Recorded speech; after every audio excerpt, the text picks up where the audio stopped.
Pagi, Shalom. Suara saya jelas, Hadi? Ya, jelas Kak Edi. Oke. Ya, saudara, pagi ini kita tetap semangat ya. Kita mau lebih lagi memperdalam bagaimana saudara kita mempraktekkan disiplin-disiplin rohani ya di bawah pimpinan Roh Kudus sehingga saudara kita bisa menghasilkan buah. Nah, banyak orang berpikir disiplin rohani itu, saudara, ya kita praktekkan sebagai sebuah ya kebiasaan yang kita praktekkan secara agamawi. Nah, kalau kita hanya praktekkan disiplin secara agamawi, itu tidak akan menghasilkan pembaharuan manusia roh kita. Tidak akan pernah mengalami, saudara, ya buah-buah dalam hidup kita. Jadi kita harus, saudara, mempraktekkan disiplin rohani ya dengan bantuan pertolongan Roh Kudus. Baru hasilnya adalah kita menghasilkan buah. Nah, kita lihat berikutnya, saudara, slide berikutnya. Nah, kita tahu, saudara, pemuritan itu ya adalah menjadi pemagang Kristus, di mana ada goalnya kita, saudaraku, ya akan mengikut Yesus, belajar dari Yesus sampai akhirnya kita menjadi serupa dengan Yesus. Nah, serupa dengan Yesus di sini hatinya yang serupa, saudara. Bukan wajahnya, model rambutnya, ya khotbahnya, cara jalannya, ya bukan, saudara, tapi hatinya ya serupa dengan Kristus. Kalau hati kita udah serupa dengan Kristus, maka apa yang terjadi, saudara? Kita bisa menjadi seperti pohon yang baik, yang pasti menghasilkan buah yang baik.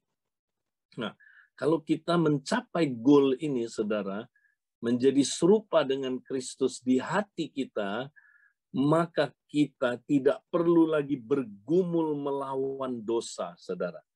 Dosa itu, saudaraku, akan kalah. Oleh karena apa, saudara? Oleh karena, saudara, bukan dengan kekuatan kita lagi. Ya, tapi nanti, saudara, kita akan menghasilkan buah. Pohon yang baik pasti menghasilkan buah yang baik. Ya kan? Pohon yang baik nggak perlu bergumul menghasilkan buah yang baik. Dia, saudaraku, otomatis nanti keluar buahnya. Ya, sama seperti pohon jeruk. Dia tidak perlu bergumul untuk menghasilkan buah jeruk, saudara. Ya, kenapa? Karena dia sudah jadi pohon jeruk. DNA-nya DNA jeruk. Ya, dia pasti menghasilkan buah jeruk. Ya, pohon pisang tidak usah bergumul menghasilkan buah pisang. Karena asal dia DNA-nya adalah pisang, ya pasti dia ya menghasilkan buah pisang. Nah, demikian juga kita, saudara. Kalau hati kita udah serupa Kristus, hati kita, saudara, ya betul-betul DNA-nya DNA Kristus, pasti buahnya buah Kristus, buah roh keluar, saudaraku. Nah, karena itu Tuhan Yesus mengajar kita bagaimana kita bisa ya menjadi serupa dengan Kristus di hati kita. Bagaimana? Nah, itulah khotbah di bukit, saudara. Matius 5, 6, dan 7. Nah, kita ulangi sedikit lagi supaya kita ingat. Jadi, khotbah di bukit itu untuk mempersiapkan kita supaya kita, saudara, menjadi pohon yang baik, menghasilkan buah yang baik. Nah, untuk itu gimana caranya? Nah, mulai dari Matius 5, Tuhan mesti tunjukin dulu kita, ya, bahwa meskipun kita, saudaraku, ya sudah lahir baru, tadi firman Tuhan, kita sudah jadi anak Allah, betul, puji Tuhan, tapi itu baru di roh kita, saudara. Nah, di jiwa kita udah rusak, ya, dan nggak otomatis jiwa kita, saudaraku, juga pulih. Enggak, ada prosesnya. Nah, maka Tuhan, saudara, tunjukkan bahwa di dalam hati kita, ya jiwa kita yang belum rusak, yang udah rusak, saudara, itu masih ada ya pikiran-pikiran dosa. Masih ada, saudaraku, tersimpan di pikiran bawah sadar kita, ya, pikiran-pikiran daging, pikiran-pikiran dosa, saudara. Ada marah di situ, perjinahan di hati, ada ketidaksetiaan dengan pasangannya, ada manipulasi, suka bohong, saudara. Kemudian apalagi, saudara, ya, hatinya saudara penuh kepahitan, ingin bales, ya, atau kita mempraktekkan kasih manusiawi, bukan kasih agape, ya, kasih yang egois. Jika engkau mengasihi aku mengasihi engkau, ya, kasih yang bersyarat, kasih yang penuh dengan ekspektasi, ya. Nah, itu saudara Matius 5, ya, itu dia Tuhan menceritakan kondisi hati kita. Dalam hal ini kaitannya sama jiwa kita yang udah rusak. Roh kita, wow, kita sudah sempurna. Kita anak Allah, saudara. Tapi jiwa kita belum, ya, belum pulih, saudara. Nah, gimana supaya pulih? Ya, gimana? Nah, Tuhan Yesus kasih goalnya dulu. Dia bilang begini, saudara. Hendaklah kamu sempurna, sama seperti Bapakmu di surga sempurna. Nah, itu Matius 5 ayat terakhir, ayat 48. Jadi dia kasih mereka visi. Sebagai anak Allah, kamu bisa mencapai goal ini karena kamu anaknya Bapak kamu. Ya, anak bisa jadi seperti bapaknya, ya kan? Matius 5, kalau saudara baca ayat-ayat terakhir, dia lagi cerita soal kalau kamu anaknya bapak kamu, kamu bisa mengasihi seperti bapak kamu mengasihi. Ya, bisa. Ya. Kalau saudara kamu bukan anak, kamu nggak bisa. Tapi kalau kamu anak, kamu bisa mengasihi, ya, seperti bapakmu mengasihi. Nah, kasih Bapa itu tidak bersyarat. Kasih Bapa itu bisa mengasihi musuhnya, saudara. Kasih Bapa itu kasih yang sempurna. Makanya dia bilang, nah, kamu tuh harus punya hati seperti Bapa kamu di surga. Hatinya penuh dengan kasih.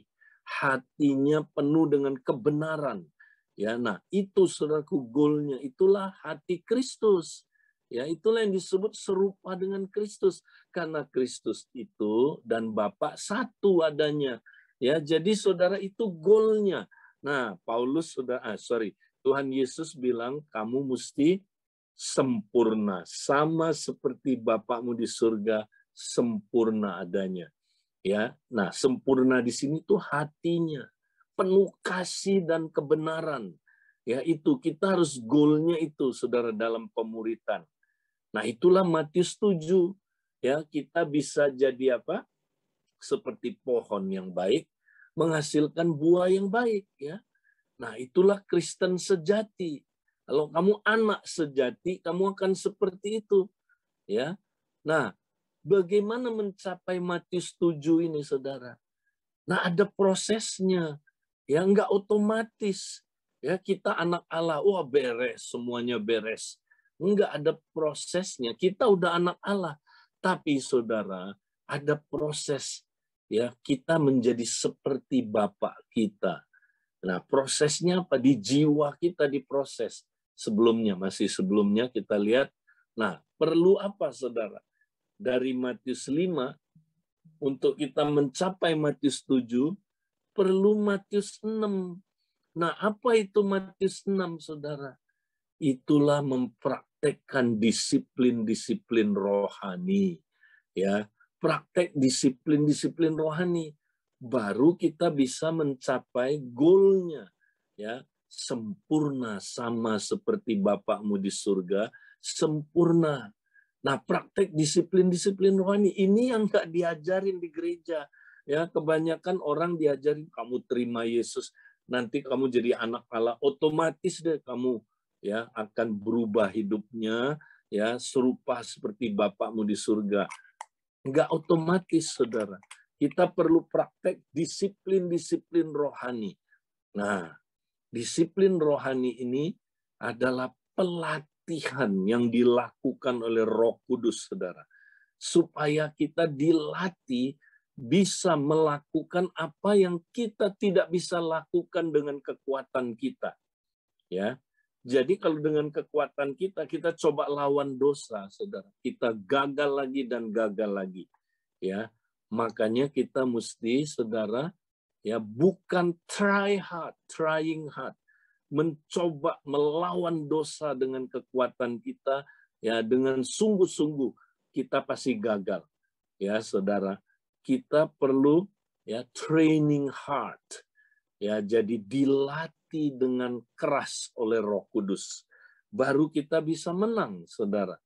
Nah, karena itu hari ini mari kita mau lihat, saudara, bagaimana Roh Kudus melatih kita ya untuk kita bisa, saudara, mengalahkan keinginan-keinginan daging kita, ya mengalahkan ya kuasa dosa yang tadi ada di dalam Matius 5 itu, saudara, dan kita menang sehingga, saudara, akhirnya kita menjadi seperti pohon yang baik, menghasilkan buah yang baik. Next. Nah, mari kita lihat, saudara, inilah caranya. Nah, ini saya udah pernah sampaikan, saya ulang lagi karena seringkali kita belum nangkep atau ya masih nangkep setengah-setengah, saudara. Jadi Matius 6 itu adalah praktek disiplin-disiplin rohani. Nah, bagaimana cara mempraktekkan disiplin rohani? Dallas Willard, saudara, mengambil dari Matius 5 ini, ya, dan dia mengajar bagus sekali, saudara, bagaimana cara kita mempraktekkan disiplin rohani. Nah, untuk praktek disiplin rohani, saudara, lihat segitiga ini. Ya, yang paling penting, ya, yang paling berperan adalah Roh Kudus, saudara. Maka, saudara, Roh Kudus ditaruhnya di atas segitiga itu. Ya, nah ini unsur, ini bagian dari Roh Kudus.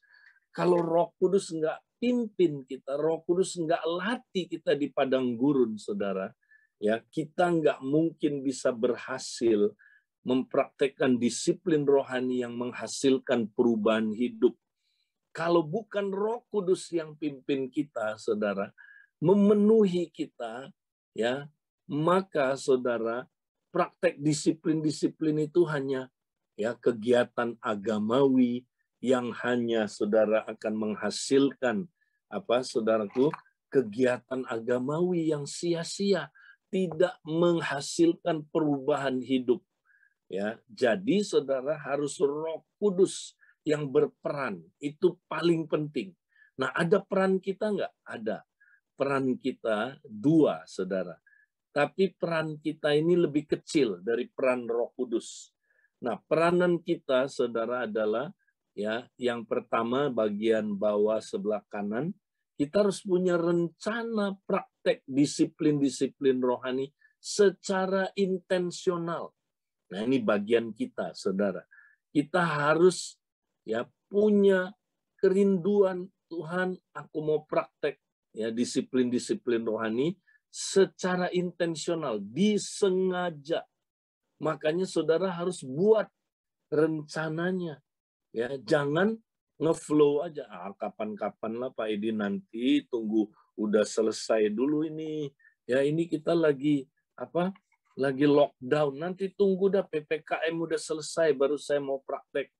Nah, begitu Anda ya lalai merencanakan disiplin-disiplin rohani, Anda sedang merencanakan kegagalan-kegagalan dalam hidup Anda. Nah, saudara, mari kita ambil keputusan hari ini, praktek disiplin-disiplin rohani secara intensional, ya, disengaja. Nah, itu penting, saudara. Nah, kalau udah punya, maka Roh Kudus langsung ambil alih. Oh, Roh Kudus ambil alih, saudara. Dia langsung pimpin kita. Dia langsung bilang, siap, siap. Nah, Roh Kudus bawa kita kemana, saudara? Nah, ini kerjasama kita dengan Roh Kudus. Ya, nah ini sebelah kiri bagian bawah dari segitiga, maka Roh Kudus bawa kita ya untuk ke padang gurun, saudara.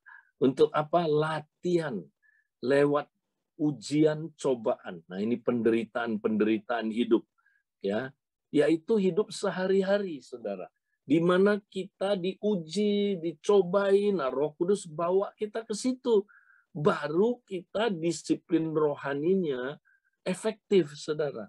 Kalau disiplin rohani itu ya tidak di bawah pimpinan Roh Kudus, di bawah pelatihan dari Roh Kudus, maka saudara disiplin rohani kita hanya kegiatan agamawi yang tidak menghasilkan perubahan hidup. Ya, jadi kita mesti dipimpin Roh Kudus, saudara. Ya, jadi kita bukan hanya penuh Roh Kudus, kita perlu dipimpin oleh Roh Kudus. Nah, mari kita lihat sedikit lebih dalam hari ini. Next, apa itu artinya dipimpin Roh Kudus? Ya, saudara. Nah, banyak orang berpikir dipimpin Roh Kudus itu, ya Roh Kudus jalan di depan, kita jalan di belakang, terus kita ngikut dia aja. Roh Kudus ke kanan, oke, kita ke kanan. Roh Kudus ke kiri, kita ke kiri, ya saudara.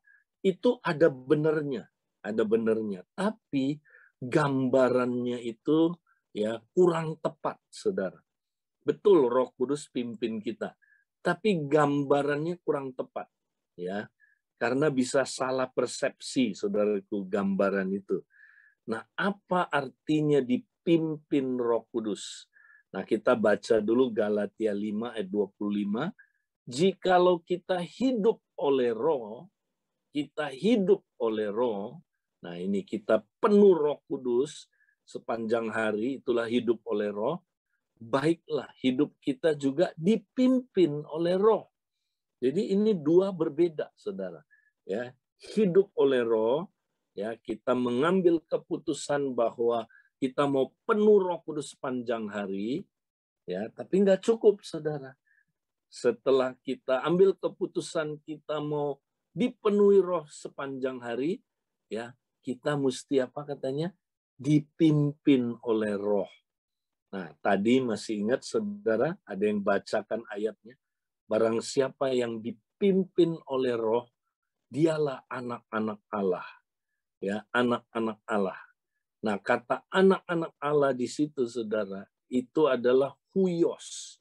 Ya, huios. Tapi waktu dia bilang Roh Allah bersaksi di dalam diri kita bahwa kita adalah anak-anak Allah, nah itu pakai kata apa, saudara? Itu pakai kata teknon. Ya, jadi saudara, ya kalau kita terus ya dipimpin oleh Roh, maka kita nanti jadi huios.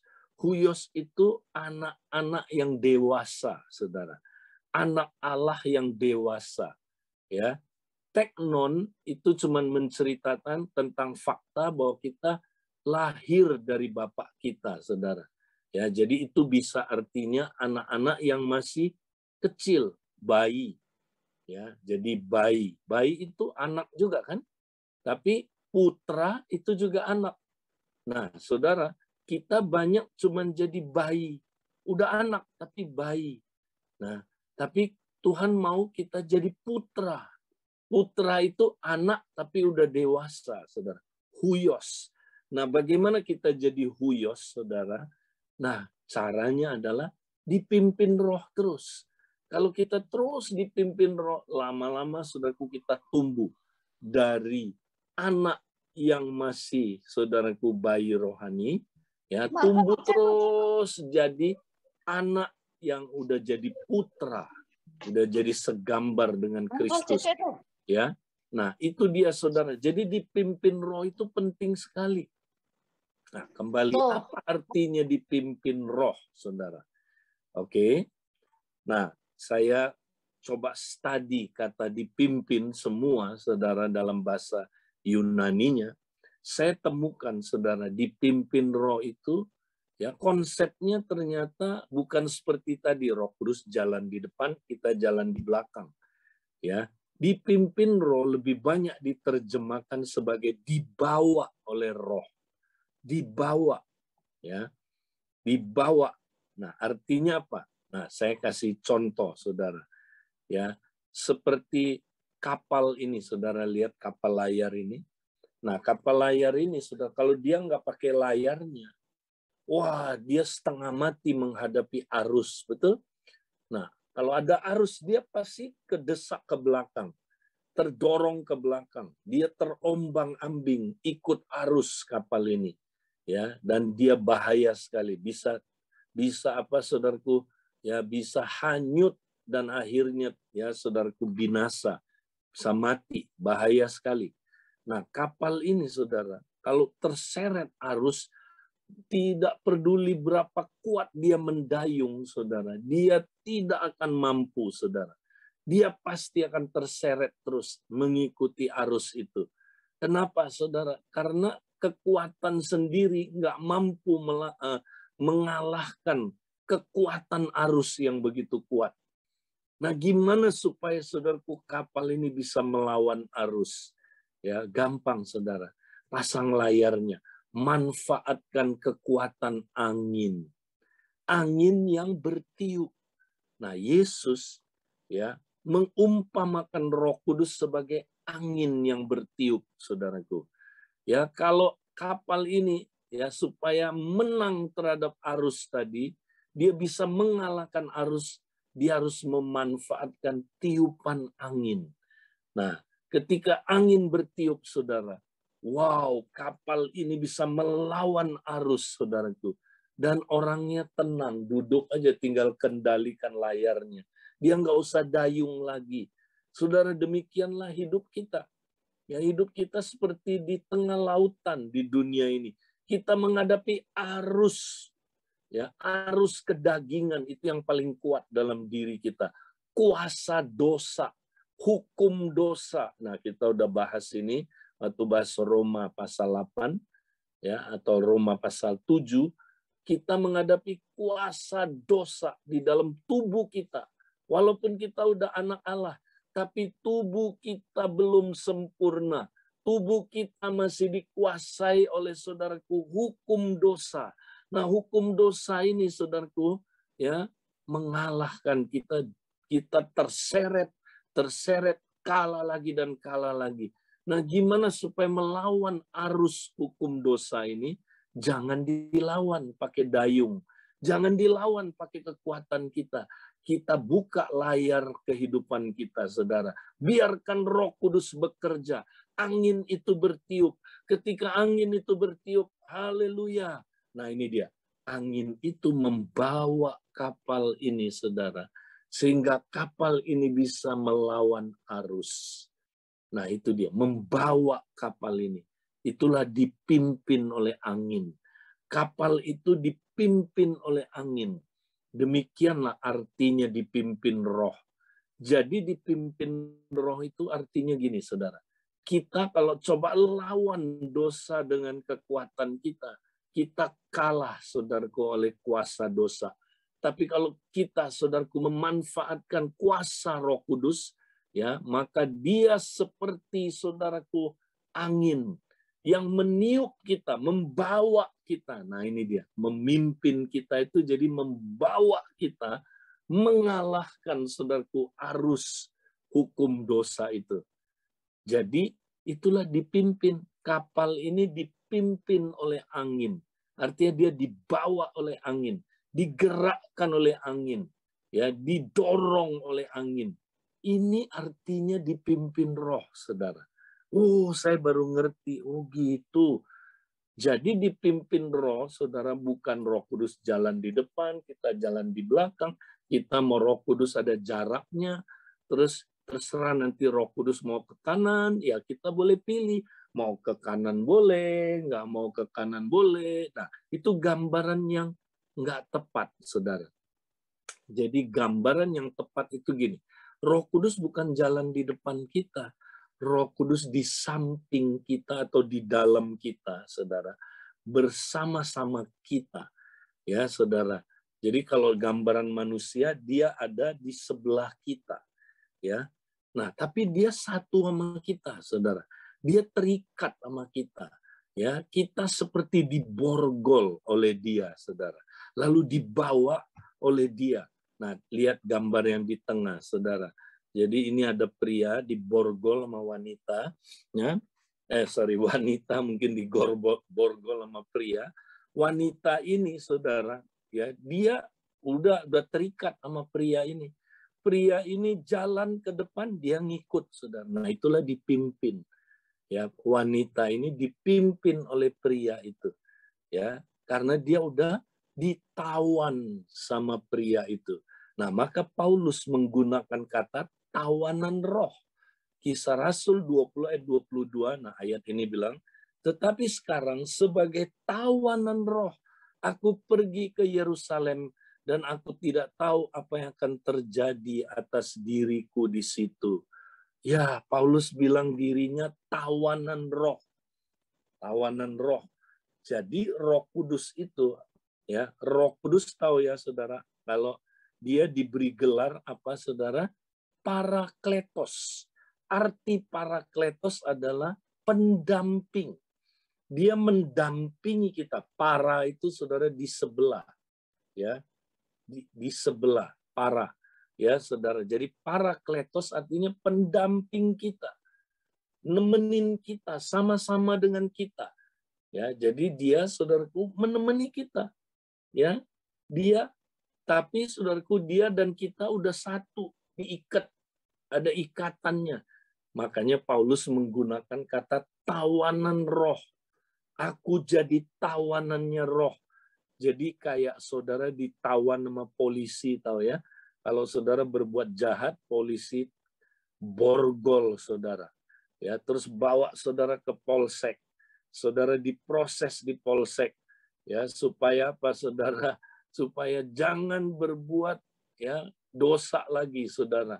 Saudara mesti mempertanggungjawabkan ya dosa itu, saudaraku, ya. Saudara mesti bertobat, makanya ditangkap. Ya, nah, saudara, Roh Kudus ya dalam arti positif demikian, saudara. Dia tawan kita dan dia bawa kita ya supaya kita bisa kalahkan dosa, ya, seperti kapal ini dibawa supaya dia bisa kalahkan ya arus tadi itu, ya, karena Roh Kudus lebih kuat, dia tawan kita, dia bawa kita, ya, itulah dipimpin roh, saudara. Nah, ini sama konsepnya sama yang gambar kiri. Apa itu, saudara? Nah, ini dia. Ya, ini sapi senior dan sapi junior dikasih kuk. Nah, ini gambaran pemuritan, saudara. Ya, ini namanya ya pendamping. Jadi, saudara, ya sapi seniornya itu Tuhan Yesus, sapi juniornya kita, saudara. Ya, nah, saudara, kita satu kuk sama Tuhan. Kita udah ditawan ya sama Kristus, saudara. Kita disuruh berjalan bersama dengan Kristus. Nah, siapa yang pimpin? Sapi seniornya yang pimpin. Sapi juniornya ngikut aja. Ya, nah inilah konsep dipimpin oleh Roh. Ya, saudara. Jadi seperti sapi senior jalan duluan, sapi junior ikut aja. Ya, tapi dia udah terikat dengan sapi senior. Nah, ini dipimpin. Jadi bukan kayak tadi, satu jalan di depan, satu jalan di belakang, terlepas. Ya, enggak gitu. Jalan sama-sama, saudara. Sapi senior ini membawa sapi junior ini untuk, ya, saudaraku, melakukan pekerjaan apa? Pekerjaan membajak ladang. Nah, sapi senior ini, saudara, melatih sapi junior melakukan disiplin-disiplin. Ya kan? Karena sapi junior ini kurang mengerti disiplin-disiplin, saudara. Ya, dia masih suka ya makan, nggak disiplin lagi, bajak makan, ya, atau kesana kemari.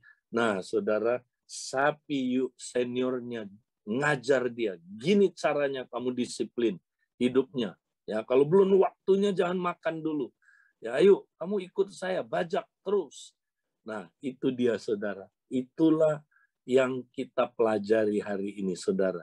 Ya, kita mesti izinkan diri kita, ya, kalau kita udah hidup oleh Roh, baiklah kita dipimpin oleh Roh, ya, bahkan disebut oleh Paulus sebagai tawanannya Roh.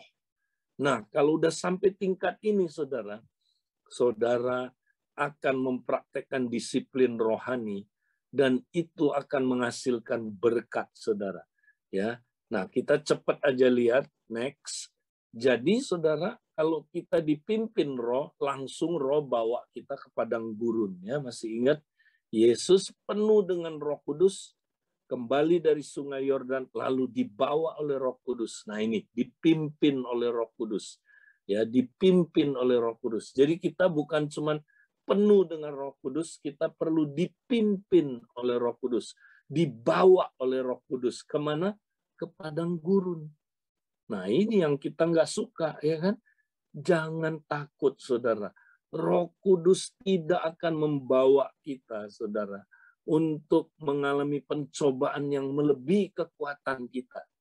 Ya, nggak usah takut, saudara. Ya, perjalanan yang dia bawa itu, saudara, asik, ngeri-ngeri, sedap, ya, saudara. Nah, kita ikut aja. Ya, di situ kita dilatih di padang gurun itu. Ya, berikutnya, saudara.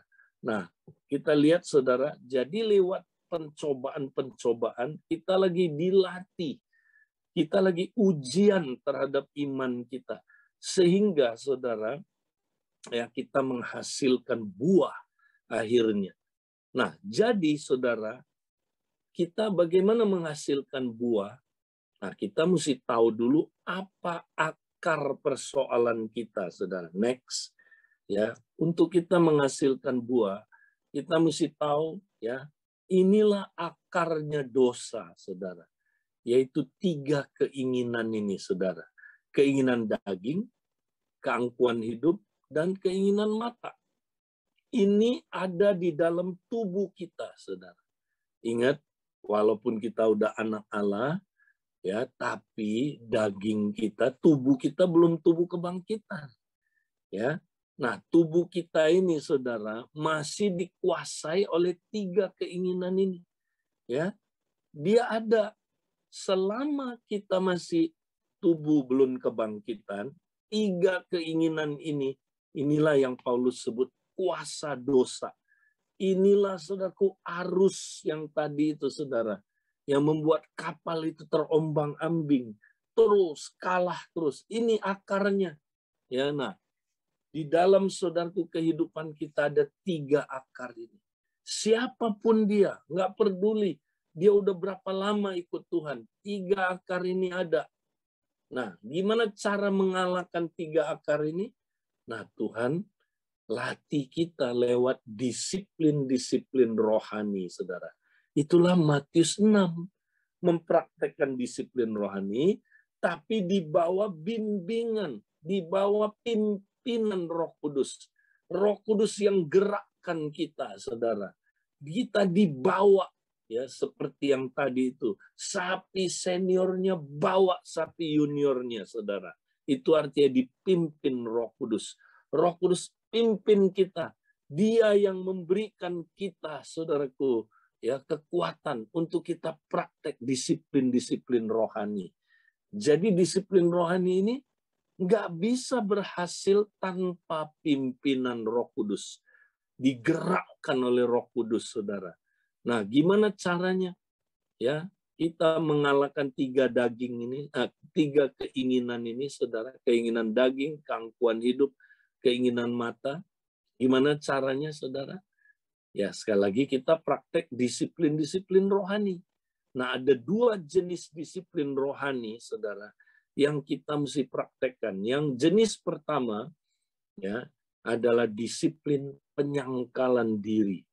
Nah, ini semua disiplin-disiplin ini ada di Matius 6, ya. Saya nggak uraikan dengan komplit. Nah, kita lihat, saudara, pohon ini, saudara, nggak bisa berbuah. Dia nggak bisa jadi pohon yang baik, menghasilkan buah yang baik, kalau akarnya tidak baik, saudara. Kalau akarnya pohon ini tidak baik, ya buahnya pasti tidak baik. Ya, buahnya dosa. Nah, karena akar dosa ini ada di 3 hal ini, saudara. Keinginan daging, keangkuhan hidup, keinginan mata.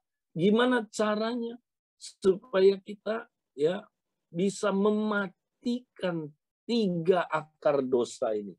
Nah, itulah praktek disiplin penyangkalan diri di bawah tuntunan pimpinan Roh Kudus, saudara. Ya, praktek di bawah pimpinan Roh Kudus. Nggak bisa dengan kekuatan kita. Nah, yang pertama, saudara, makanya kita praktek disiplin kerahasiaan. Ya, ini disiplin yang pertama yang diungkapkan, saudara, oleh Tuhan Yesus. Ya, apapun yang kita lakukan, janganlah kita lakukan supaya kita dipuji, saudara. Ya, janganlah kita praktek keagamaan kita, ya, saudara, supaya dilihat orang, supaya dipuji. Ya, nah ini disiplin kerahasiaan gunanya untuk mematikan 3 akar ini, khususnya keangkuhan hidup. Wah, itu kalau saudara praktekin disiplin kerahasiaan dengan bantuan Roh Kudus, maka keangkuhan saudara mati. Akar keangkuhan saudara itu mati, saudara. Kenapa? Karena ini cara untuk mematikan, saudaraku, ya, 3 akar ini, khususnya keangkuhan hidup. Nah, praktekin, saudara, di bawah pimpinan Roh Kudus. Nah, nanti Roh Kudus ajar kita, saudara, gimana kita bisa menang terhadap apa, saudara? Yang tadi itu, ya, karena saudara keangkuhan hidup. Karena keangkuhan hidup, saudara, itu namanya kingdom of self. Ya, kita, saudaraku, ingin jadi pusat perhatian. Ya, ego itu, saudaraku, suka dipuji. Ego itu, saudara, ya, maunya jadi sindrom number one. Ya, kita mau selalu jadi nomor 1.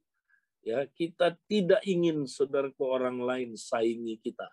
Ya, kalau bisa yang lain mati semua, saya aja yang hidup, ya. Atau saya pokoknya nomor 1 aja.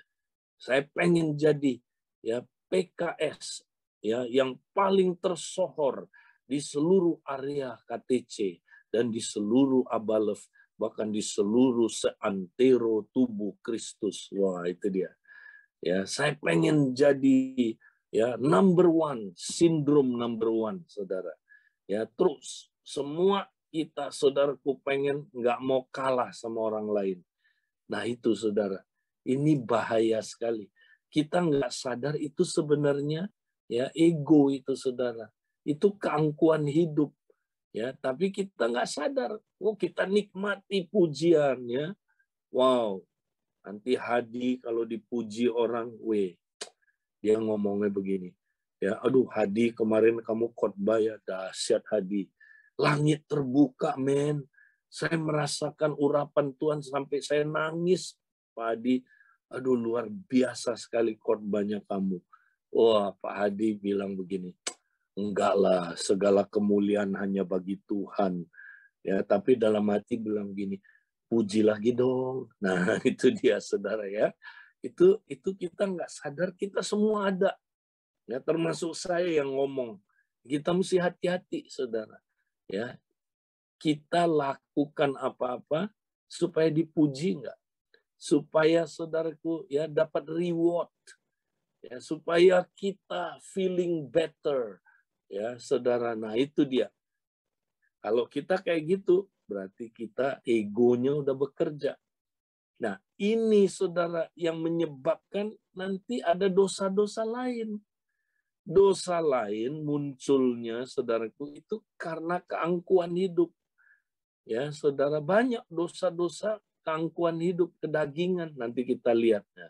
Nah, saudara, jadi kita praktek disiplin kerahasiaan. Nah, gimana cara prakteknya? Jangan takut, Roh Kudus programnya dari Dia, saudara. Ya, nanti kalau saudara mau praktek langsung, Roh Kudus bilang, mari jalan bersama saya pimpin kamu, saya tawan kamu, ya, saya bawa kamu ke padang gurun. Dia akan bawa kita, saudara, ya, kemana, saudara? Untuk kita latihan. Nah, waktu saya, saudaraku, mencanangkan saya mau praktek disiplin kerahasiaan, Roh Kudus bilang, baik, sekarang udah siap? Siap. Yes. Ya udah, mari kita pergi ke padang gurun. Ya, langsung loh saudara. Ada ujiannya langsung. Ya, tiba-tiba kakak saya kirim, ya saudara, dia kirim YouTube ya linknya ke saya. Ya, coba lihat katanya. Nah, saya lihat apa itu ya? Ya dia cuma bilang coba lihat. Ya saya lihat muncul apa saudaraku. Wih, saya buka 26 hamba Tuhan paling terkenal di Indonesia. Ya. Wih, tergoda, wah pengen lihat juga ya kan saudara, saya buka linknya ya, saya dengerin, saya nomor ya di antara 26 hamba Tuhan paling terkenal di Indonesia ya saudara. Langsung di hati ada suara bilang, siapa dulu dong ya kan. Nah itu dia saudara, siapa dulu dong, di hati itu keluar. Langsung Roh Kudus bilang, baru mau praktek disiplin kerahasiaan. Nah ini dia ujiannya. Roh Kudus bilang, ya coba. Langsung sadar, Roh Kudus strike saya, saudara. Ya, Roh Kudus bilang, langsung kalahin sekarang. Buang ego kamu, ayo. Ya, mengandalkan aku, kata Tuhan. Saya andalin Roh Kudus. Saya bilang, Tuhan ampuni aku, Tuhan. Saya menikmati pujian. Tuhan, bahkan di hati saya harus jujur, saya cari pujian manusia. Ampuni aku, Tuhan. Saya nangis. Saya bilang, Tuhan, aku bertobat, Tuhan. Aku sombong, Tuhan. Tuhan, aku ternyata pusatnya masih egoku, Tuhan. Tuhan, ampuni aku, Tuhan. Ya, kemudian saudara saya bertobat. Ya, sejak itu saya nggak mau lihat lagi, saudaraku. Ya, saya nggak mau lihat lagi ya link itu, saudara. Nah, saudara, itu contohnya. Berkali-kali Roh Kudus ajar saya. Ya, nanti saya dipuji orang. Nah, Roh Kudus bilang, "Hai, nikmati atau kamu kembalikan kepada Tuhan kemuliaannya?" Ya, saya kembalikan Tuhan. Ya, saya belajar terus. Nah, itu saudara, praktek Roh Kudus bawa kita ke situasi real kehidupan sehari-hari. Kita dipuji atau kita nggak dipuji. Nah, sering kan saudara kecewa kalau nggak dipuji kan? Nah, itu dia. Atau dikritik orang. Wah, ada orang saudara kayak tadi Hadi ya, kalau dipuji, wih dia seneng banget. Begitu dikritik, dia pindah gereja besok-besok, saudaraku. Udah di GBI dia. Ini contoh aja Hadi ya, bukan nyindir nih, bukan ya saudara. Itu contoh. Nah kita kalau dipuji gimana? Kalau nggak dipuji gimana? Kalau dikritik gimana? Kalau diabaikan orang gimana? Wih ada orang kesel saudara. Ya, kalau dia nggak dipuji, saudara, atau dikritik, dia marah-marah. Nah, berarti kita masih ego, saudara. Kita mesti buang itu, ya. Nah, saudara, memberi, disiplin memberi, itu untuk kalahkan apa? Untuk matiin, ya, akar apa, saudara? Ya, akar keinginan mata, kan? Cinta uang, kan? Ya, kita memberi, saudara.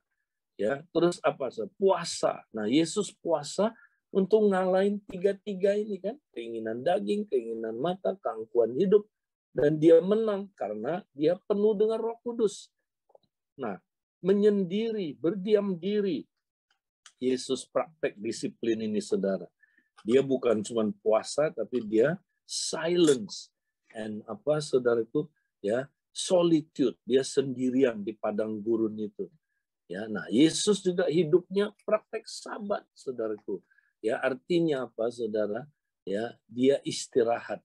Nah, kita, saudaraku, tidak praktek sabat kayak orang Yahudi, tapi kita praktekin prinsipnya. 1 hari dalam seminggu, saudara, kita ambil waktu untuk istirahat. Ya, tiap hari kita istirahat di hadirat Tuhan waktu tidur. Praktekin istirahat, disiplin istirahat. Ya, cara memandang, saudara. Ya, cara kita lihat orang, cara kita lihat harta, cara kita lihat diri kita, cara kita lihat ya orang lain, penundukan diri dan sebagainya. Nah, ini disiplin-disiplin untuk apa, saudara? Ya, mematikan 3 keinginan ini, saudara. Akarnya ya hidup kita ini, saudara, akar dosa. kita matikan. Cukup? Tidak. Jangan hanya matikan akar ini. Tapi ayatnya bilang, hendaklah kamu berakar di dalam Kristus. Berarti kita mesti bangun akar yang baru. Supaya pohonnya jadi pohon yang baik. Kalau akarnya baik, pohonnya baik kan? Kalau tadi akarnya jahat, ya, tidak baik, keluarlah buah yang tidak baik. Ya, kalau kita akarnya baik, keluarlah buah yang baik. Nah, harus kita bangun, saudara. Nah, bagaimana cara bangunnya? Nah, praktekkan disiplin yang kedua, disiplin keterlibatan, saudara. Disiplin engagement namanya, saudara. Ya, nah, ini disiplin untuk bangun akar. Nah, akar itu fungsinya apa? Menyerap sari-sari makanan, kan? Pohon ini bisa berbuah kalau dia ada akarnya. Dia bisa nyerap sari kehidupan. Ya, baru diproses jadi makanan, ya, sari makanan disedot sehingga diproses jadi makanan, keluarlah buah. Nah, demikian juga hidup kita, saudara. Kita mesti berakar dalam Kristus. Kita bisa menyerap, ya, apa? Zat-zat kehidupan, ya, sari-sari kehidupan dari Kristus. Seperti carang menyedot, saudaraku, sari-sari makanan dari pokoknya, baru carang itu bisa berbuah. Nah, kita harus bangun hubungan, ya, antara carang dengan pokok itu. Itulah, saudaraku, akar, ya. Kita bangun akar. Akar itu hubungan, ya, dengan Kristus, saudaraku, dan apa? Kita mampu menyedot, saudaraku, menyerap sari-sari makanan. Nah, ini disiplin engagement namanya. Ya, gimana caranya, saudara? Ya ini, Coram Deo contohnya. Itu adalah kita tinggal di hadirat Tuhan. Ya, ada orang yang menyebutnya mandi hadirat Tuhan. Soaking in the presence of God. Kita sebenarnya sedang terima pengurapan dari Tuhan. Kita terima, saudaraku, menerima, ya, sesuatu di hadiratnya. Ya, kita doa. Nah, doa itu juga bukan cuma ngobrol sama Tuhan, tapi kita dengar suara Tuhan. Kita, saudara, bersekutu dengan Tuhan, ya, merenungkan firman. Oh, ini kita terima, ya, firman. Sampai firman itu jadi iman dalam diri kita, saudara. Ya, kemudian ibadah raya itu kita terima urapan korporat. Ya, kita makan dari Tuhan urapan korporat. Ya, ini pesta, celebration, saudara.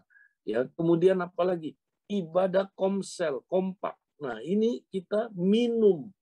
Ya, kita harus minum dalam tubuh Kristus. Kalau nggak minum, ya kita nggak bisa, saudaraku, bertumbuh. Nah, dan berbuah. Jadi disiplin-disiplin ini, saudara, untuk, ya, menolong kita, saudara, mematikan 3 akar dosa ini, saudara, ya, dan membangun akar yang baru sehingga kita jadi pohon yang baik, menghasilkan buah yang baik. Nah, bagaimana caranya? Harus dipenuhi Roh Kudus dan dipimpin oleh Roh Kudus. Sekali lagi, dipimpin oleh Roh Kudus, ditawan oleh Roh Kudus, dan Roh Kudus bawa kita ke padang gurun. Praktek, ya, kalau kita nggak praktek, saudara, disiplin-disiplin ini, ya, itu hanya kegiatan agamawi. Yang terakhir, kita kembali lagi lihat, saudara, next, ya. Nah, jadi kita kembali lihat lagi apa perbandingan antara perbuatan daging dengan buah roh. Nah, kita lihat, saudara, kalau kita masih melakukan perbuatan-perbuatan daging, berarti, saudara, 3 akar itu masih belum mati dalam diri kita, saudara. Sehingga keluar terus buah-buah ini, ya, perbuatan daging. Nah, tapi kalau kita mati 3 akar tadi, ya, kemudian kita mulai bangun akar yang baru, nah, buah roh akan muncul, saudara. Ya, buah roh itu akan muncul. Nah, buah roh inilah yang, saudaraku, membuat perbuatan daging itu tidak bisa lagi bermanifestasi. Ya, saudaraku, dia akan ya dikalahkan oleh buah roh ini. Ya, Saudara. Jadi kita, saudaraku, mesti praktek ya penuh dengan Roh Kudus, dipimpin Roh Kudus, maka buah roh itu nanti ya bermanifestasi. Nah, buah roh ini buahnya siapa, Saudara? Buahnya roh, ya, buahnya Roh Kudus, buahnya Yesus. Inilah 9 sifat Yesus, Saudaraku. Ya, kalau kita penuh Roh Kudus, dipimpin Roh Kudus, Saudara, maka bukan kita lagi yang hidup, Kristus yang hidup di dalam kita. Nah, kalau Kristus hidup di dalam kita, Kristus itu sifatnya 9 ini. Kasih, sukacita, damai sejahtera, kesabaran, kemurahan, kebaikan, kesetiaan, kelemah lembutan, dan penguasaan diri. Nah, kalau kita punya 9 rasa buah roh ini, Saudara, 9 sifatnya Kristus, maka sifat ini akan mengalahkan perbuatan daging. Coba lihat, kalau kita punya kasih, Saudara, kita praktek kasih, ya, pasti apa, Saudara? Percabulan, kecemaran, hawa nafsu kalah. Penyembahan berhala juga kalah. Iya kan? Kenapa, Saudara? Karena kalau kita mengasihi Allah, kita nggak akan menyembah berhala. Kalau kita mengasihi sesama, kita nggak akan melakukan percabulan. Kita nggak akan praktek hawa nafsu, Saudara. Ya, nah kalau kita punya damai sejahtera, ya aman, ya kita nggak praktek sihir. Kenapa ada orang yang praktek sihir, Saudara? Ya, karena dia, saudaraku, nggak aman. Lihat, orang yang sihir itu dia nggak aman. Ya, tapi kalau kita damai sejahtera, ya kita, saudaraku, punya apa, Saudara? Ya, sifat roh itu dalam diri kita. Wow, ya kita pasti nggak akan praktek sihir. Ya, kalau kita punya kasih, Saudara, kita nggak akan berseteru, berselisih, ya iri hati, amarah, kepentingan diri sendiri, ya dan sebagainya, Saudara. Nah, jadi buah roh ini, Saudara, ketika dia bermanifestasi, dia akan mematikan perbuatan-perbuatan daging, sehingga, Saudara, perbuatan daging tidak bisa lagi berekspresi dalam diri kita, Saudara. Walaupun dia masih ada, tapi dia mati. Dalam pengertian mati ini non-aktif. Nah, makanya kita nggak boleh berhenti, Saudara. Mesti terus penuh Roh Kudus. Terus dipimpin Roh Kudus. Terus biarkan Roh Kudus melatih kita praktek disiplin-disiplin rohani. Sehingga, Saudara, ya perbuatan daging ini mati. Mati artinya tidak aktif. Ya, dia masih ada, tapi dia tidak aktif. Ya, dia tidak bisa bermanifestasi. Ya, sampai Yesus datang, kita nggak boleh berhenti penuh Roh Kudus. Kita nggak boleh berhenti, saudaraku, dipimpin Roh Kudus. Ya, barulah kita akan menghasilkan buah-buah roh. Ya, buah roh ya di dalam hidup kita. Puji Tuhan. Itu yang saya mau sampaikan hari ini. Dan ini memperdalam apa yang kita sudah belajar minggu lalu.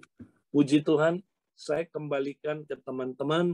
Kalau misalnya ada yang mau meneguhkan, ada yang dapat berkat, silakan singkat-singkat aja. Atau ada yang mau bertanya, Saudara. Karena kita masih punya waktu kira-kira 10 menit. Ya, silakan teman-teman Tubuh Kristus ya. Kalau ada yang meneguhkan, ya terima kasih Kak Edi atas juga pengajaran yang kita terima hari ini. Ya, sambil menunggu teman-teman, saya mau bertanya nih sama Kak Edi. Kan banyak juga nih, Kak, mana yang harus kita lakukan terlebih dahulu? Apakah kita melakukan disiplin penyangkalan diri, atau kita terlibat terlebih dahulu disiplin keterlibatan? Gitu loh, Kak. Oh ya, oke. Nah, tadi itu, Saudara, kan pengelompokan. Yaitu hanya pengelompokan. Nah, prakteknya, Saudara, ya ini berdasarkan ada yang harian, kita prakteknya barengan, Saudara ya. Nah, ada yang prakteknya mingguan, ya. Nah, ada yang prakteknya menurut kebutuhan. Itu cara praktek disiplin rohani. Nah, yang harian misalnya, Saudara, Coram Deo. Ya, itu kan harian. kita praktek ya, sepanjang hari kita penuh Roh Kudus, sepanjang hari kita tinggal di hadiratnya, kita dipimpin oleh Dia. Nah, itu disiplin harian ya. Jadi kita jangan pusing yang mana dulu, Saudara. Pokoknya Roh Kudus yang bawa kita ya untuk mengalahkan ya keinginan-keinginan daging kita dan untuk ya membawa kita menghasilkan buah. Ya, jadi yang mana duluan kita nggak usah terlalu pusing, Saudara. Ya, jadi pokoknya kita praktek aja disiplin harian. Contohnya lagi, ya kita bersaat teduh. Ya, itu kan harian. Ya, nah ibadah misalnya komsel, ya itu mungkin mingguan ya kita prakteknya, Saudara. Kemudian juga disiplin puasa. Ya, biasanya saya ya mingguan. Ya, satu hari saya ambil ya puasa dan saya melakukannya bersama disiplin menyendiri dan berdiam diri. Ya, Sabat ada yang harian, ada yang mingguan. Ya, jadi ini ya saudaraku, disiplin harian, mingguan. Tapi ada disiplin-disiplin khusus yang menurut kebutuhan. Ya, misalnya kita perlu puasa yang lebih panjang 3 hari. Ya, nah kita ambil, kita set up. Ya, itu tapi tidak rutin ya, itu tidak rutin menurut keperluannya. Ya, ada disiplin Sabat yang bukan mingguan, misalnya ya dalam 3 bulan dia mengambil Sabat untuk istirahat 2-3 hari misalnya. Dia ambil cuti. Nah, itu juga termasuk, saudaraku, Sabat. Ya. Oke. Jadi kira-kira gitu. Oke, terima kasih Kak Edi. Jadi bukan mana yang duluan ya teman-teman, yang lain nggak penting ya. Jadi dua-duanya ini penting ya, harian, mingguan, bulanan ya, sehingga kita akan mengalami atau perubahan karakter Kristus atau hatinya Kristus ya. Terima kasih Kak Edi. Nah ini juga ada yang bertanya nih Kak Edi, bagaimana praktek Sabat gitu loh, dan penjelasan tentang Sabat gitu loh Kak Edi. Banyak kan kalau di kita di gereja lokal itu konotasi Sabat itu masih ada tanda kutip ya Kak Edi. Wah, ada dosa apa nih? Wah, ada kesalahan apa nih? Wah, ada pelanggaran apa nih? Gitu loh. Boleh dijelaskan Kak Edi? Ya, jadi Sabat memang artinya kan istirahat. Ya, jadi itu aja. Jadi nah, ada istirahat harian ya yang kita praktekin tiap hari, yaitu kalau saya praktekin sebelum tidur, saya mempersembahkan tubuh saya dulu kepada Tuhan. Ya, saya mau tinggal di hadirat Tuhan, persembahkan tubuh saya supaya Roh Kudus penuhi saya dengan Roh Kudus panjang tidur saya.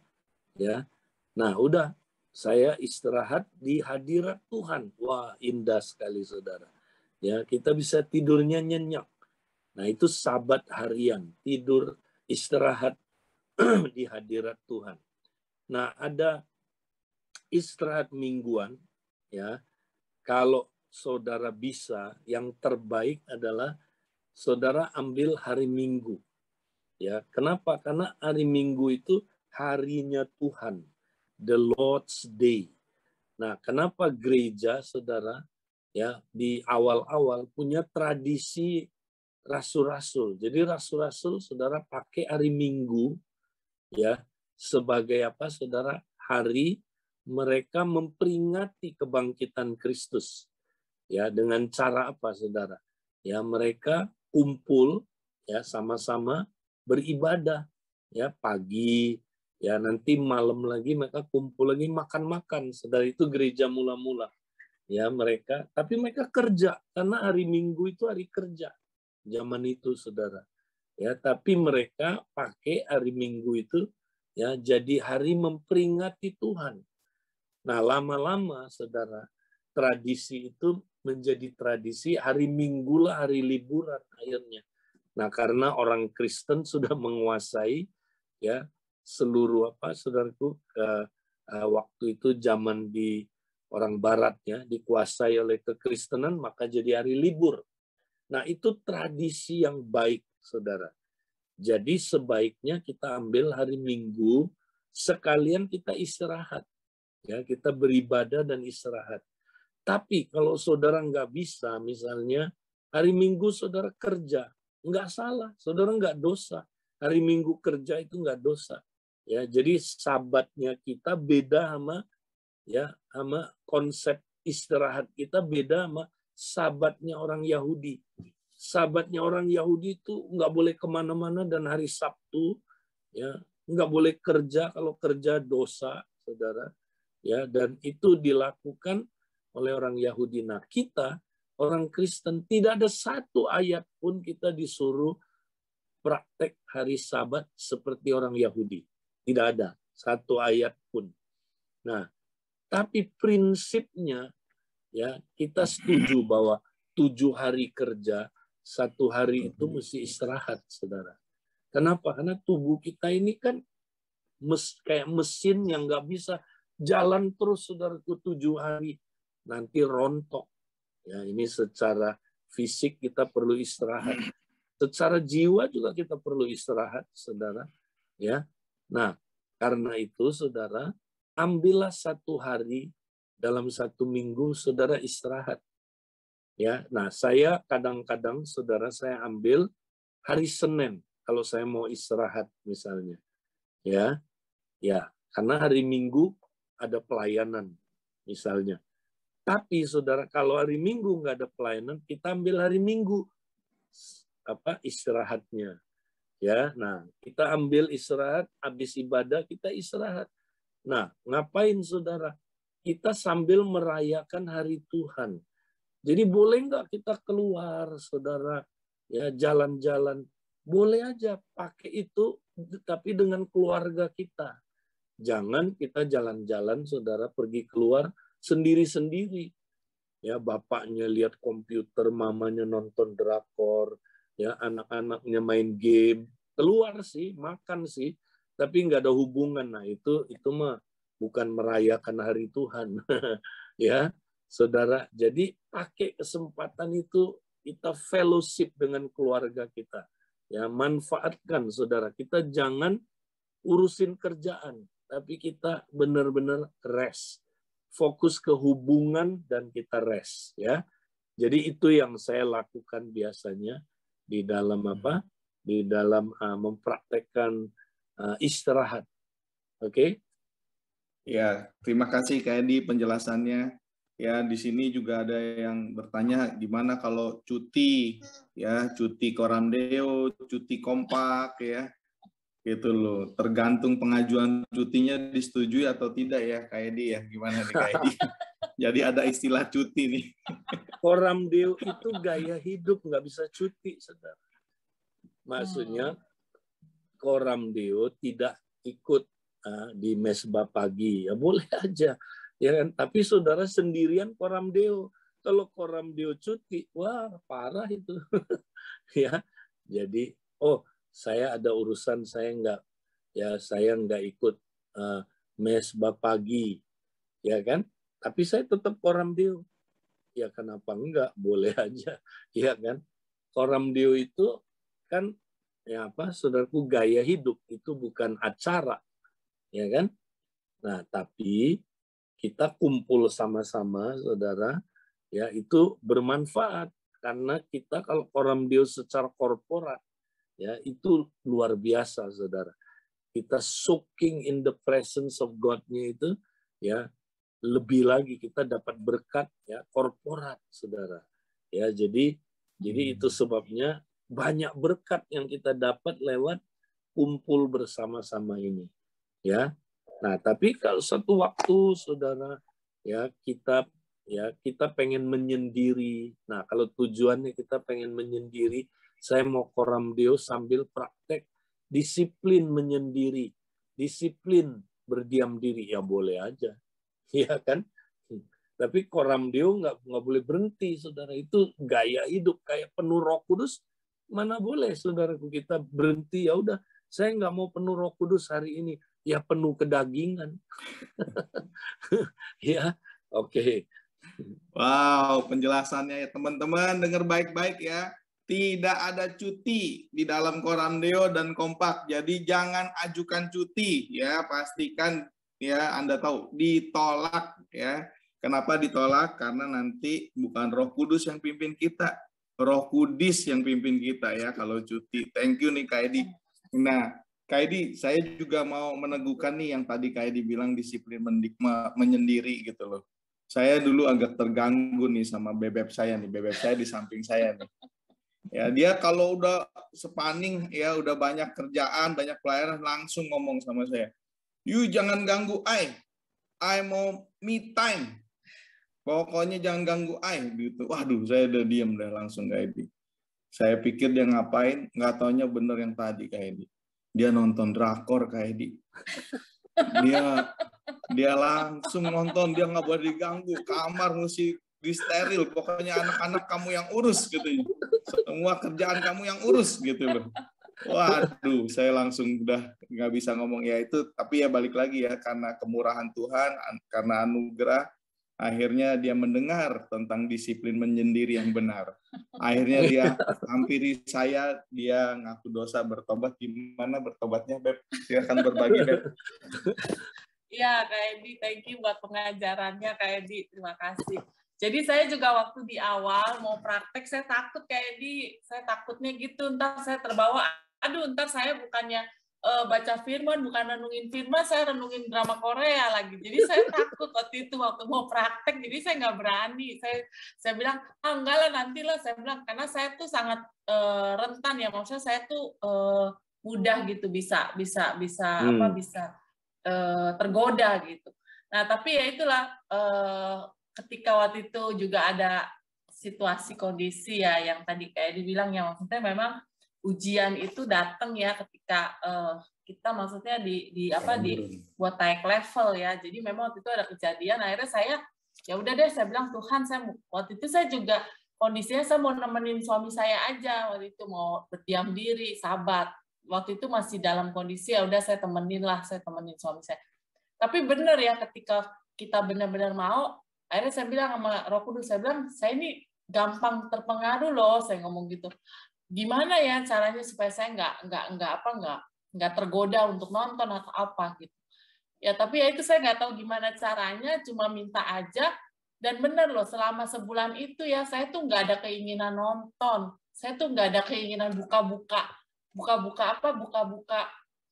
link yang buat nonton itu kayak ini. Jadi benar-benar tuh sebulan itu saya dapat banget ya, Tuhan ngomong banyak, walaupun ya mungkin nggak secara spesifik, tapi saya dapat banyak gitu loh. Saya benar-benar waktu saya lagi jalan, saya lagi duduk, lagi benar-benar praktek firman, lagi kompak kadang-kadang gitu. Tuhan tuh banyak ngomong gitu, dan saya bersyukur ya.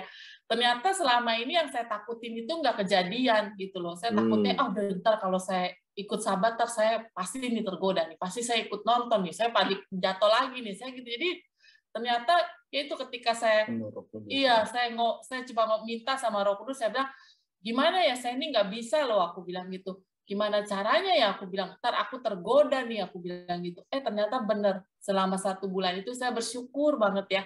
Nggak ada keinginan buka, nggak ada keinginan tergoda nonton. Jadi selama ini yang saya takutin itu nggak kejadian kayak jadi benar-benar ya ketika mau ya Tuhan kasih lah ya, kasih saya kekuatan gitu loh. Benar kata kayak bukan dengan kekuatan kita, tapi ya dengan kekuatan Roh Kudus gitu.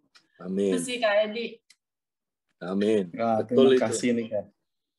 Jadi bukan soal boleh enggaknya nonton ya kan, tapi kita dikuasai oleh siapa.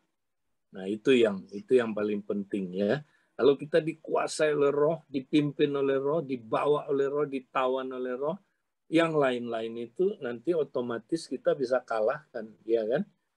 Ya, kita nggak ditawan oleh itu tadi drakor, tidak ditawan oleh yang lain-lain itu ya. Karena kita udah ditawan oleh Roh Kudus. Nah, jadi kita lebih baik fokus ditawan oleh Roh Kudus. Ya, dipimpin Roh Kudus sepanjang hari. Nah, yang lainnya nanti Roh Kudus yang mengalahkannya ya di dalam kita. Puji Tuhan. Ya nih Kak, ada satu lagi nih Kak, minta mungkin saran atau masukan juga. Gimana kalau kita lihat sahabat kita, sahabatnya sudah kelamaan, Kak. Kita sebagai tubuh harus bagaimana? Udah disapa, udah diajak lagi ke Orang Deo dan Kompak, tapi nggak ada respon, Kak.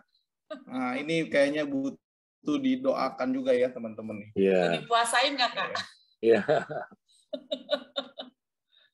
Ya, kita hanya bisa lakukan apa yang kita bisa lakukan. Ya, selanjutnya kita serahkan nama Tuhan. Karena yang bisa merubah dia dan Tuhan, kan?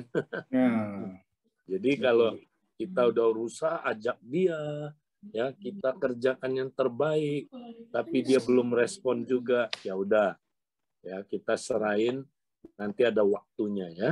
Atau mungkin dia cara Tuhan didik dia, yaitu beda sama cara Tuhan didik kita, kan? Jadi dia mungkin perlu dosis yang lebih tinggi. Ya kan, kata Tuhan kan, anak yang kukasih aku tegur dan aku hajar. Ya kan? Nah, mungkin Yongki ditegur dikit udah langsung sadar. Dia perlu ditegurnya lebih banyak. Nah, biar Roh Kudus yang tegur dia. Kalau Yongki dihajar dikit aja udah balik, ya kan? Kalau dia mungkin mesti dihajar sampai babak belur. Ya, saya nggak tahu, pokoknya saya nggak mau menghakimi. Biarlah Roh Kudus yang punya tugas ya. Oke, baik. Ya, yang bertanya boleh saya diingetin, diarahin juga, diajarin sama Kak Edi. Doain aja Tuhan ciptakan situasi kondisi biar teman kita balik kepada rencanamu Tuhan, gitu loh ya. Jadi doain sama teman-teman Kompak juga. Nanti teman-teman lihat deh, dahsyat banget. Saya udah teruji dan terbukti, udah saya doanya kayak gitu aja udah teman-teman gitu loh. Pasti balik gitu loh. Ya. Karena kan sepakat tunggu sama waktu teman-teman. Ya. Iya. Terbukti dan teruji. Ya, terima kasih Kak Edi ya, udah jam 8 ya. Mungkin ada kata-kata yang mau ditambahkan Kak Edi buat teman-teman kita untuk lebih konsisten lagi melakukan disiplin rohani pagi hari ini Kak Edi. Ya, tetap semangat saudara, penuh dengan Roh Kudus tiap hari, panjang hari dipimpin oleh Roh Kudus, ditawan ya oleh Roh Kudus tiap hari, dan biarkan Roh Kudus membawa kita untuk dilatih supaya kita bisa mengalahkan ya 3 akar dosa itu, dan kita nanti bisa menghasilkan buah roh, ya buah-buah kehidupan kita. Haleluya. Ya, tetap semangat saudara, menangkan jiwa, ya tetap semangat muridin jiwa-jiwa yang Tuhan percayakan. Yang belum, mari kita semangat juga menangkan jiwa, ya. Puji Tuhan. Tuhan memberkati, sampai ketemu. Bye.